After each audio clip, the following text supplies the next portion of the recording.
ये भी सबको नीचे बुला देंगे। अशोक जी है कि नहीं है? घर घर जाने को आवाज दिया है। हाँ नहीं। अभी हम लोग यहाँ पर आए वो हम सब तक आगे यहीं पे बैठे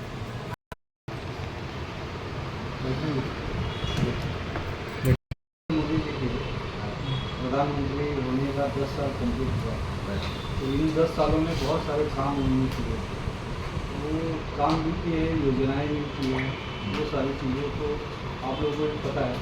कई चीज़ों के तो आप भी लाभार्थी हैं।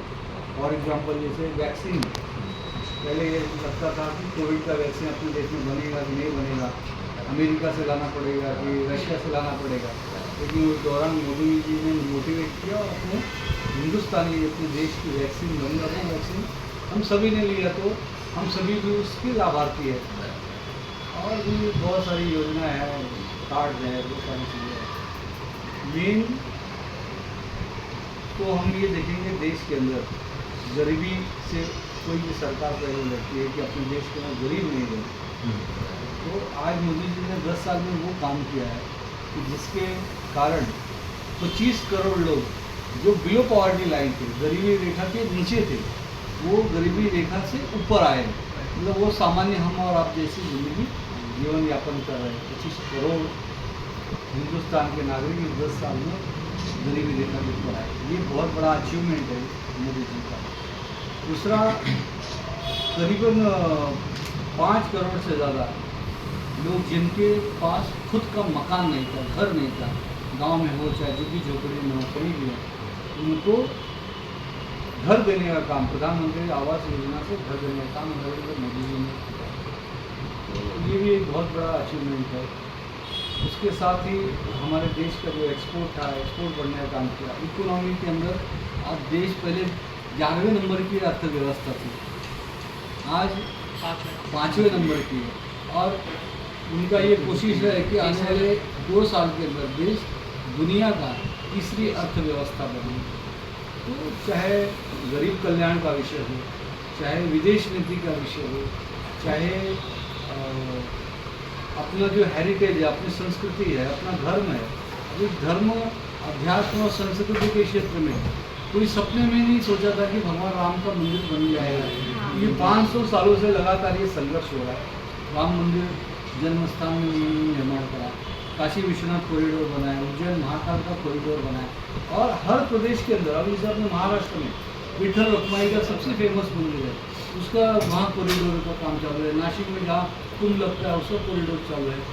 जो महाकुंभ लगता है प्रयागराज में, उसको एक नया हज़ारों करोड़ का बजट देकर उसको अच्छा करने का काम किया।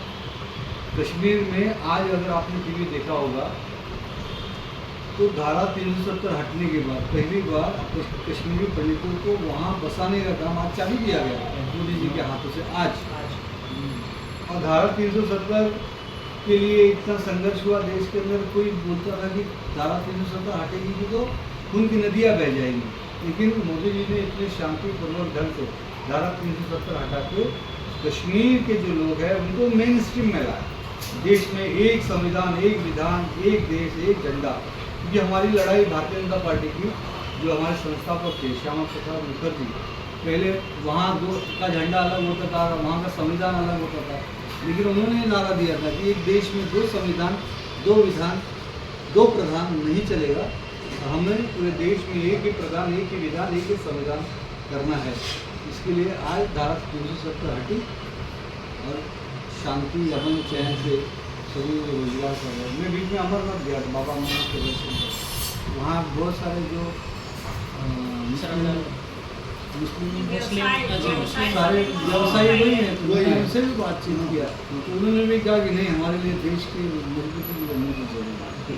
बहुत लोग क्या है, लोग में समाज में गलत भावना फैलाते हैं कि धर्मवाद की, क्योंकि ऐसा नहीं। मोदी जी जितना हिंदुत्व के लिए कर रहे हैं, जितना हिंदू राष्ट्र के लिए कर रहे हैं, देश के लिए कर रहे हैं, राष्ट्र के लिए कर रहे हैं, सभी को साथ में लेकर, सभी धर्म को साथ में लेके आगे बढ़ रहे हैं। सभी भारतीयता होनी चाहिए, राष्ट्रीयता, नारा दिया सबका साथ। ये सारी चीज़ें हैं और इन सारी चीज़ों का अनुभव आपने भी लिया होगा, तो आपको भी कोई उनकी अच्छी बात लगी तो आप हमसे बताइए।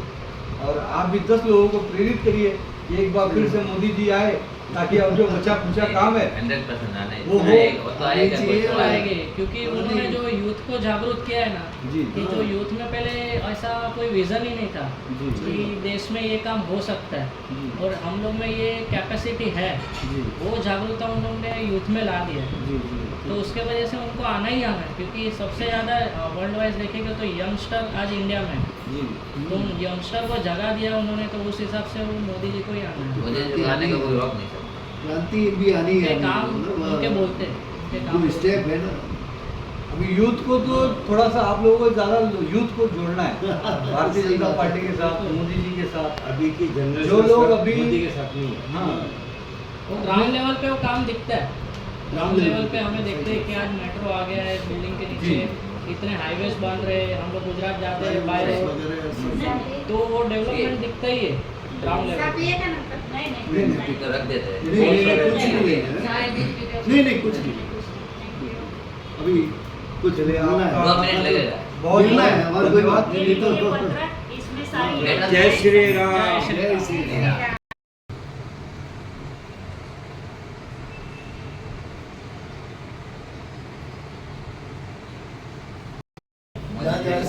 अभी भी ये है आपके साथ वो तो कुछ भी हमेशा से और कोई बात लगे तो इनको आप है। बताइएगा।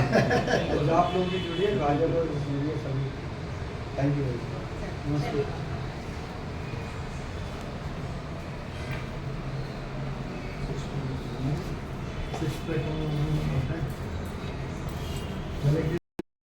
आपसे निवेदन है कि एक बार फिर से मोदी सरकार लानी है। बार नहीं, बार बार कि उन्होंने इतना अच्छा काम किया है कि उनके अलावा कोई ऑप्शन वो ही तो आना ही नहीं। चाहिए।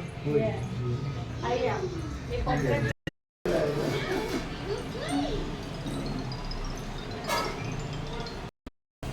ये भी मैं सबको नीचे बुला देंगे। अशोक जी है कि नहीं है? घर घर जाने को आज दिया है ना। हाँ नहीं आइए। नमस्कार। एक सेकंड। प्लीज बैठिए।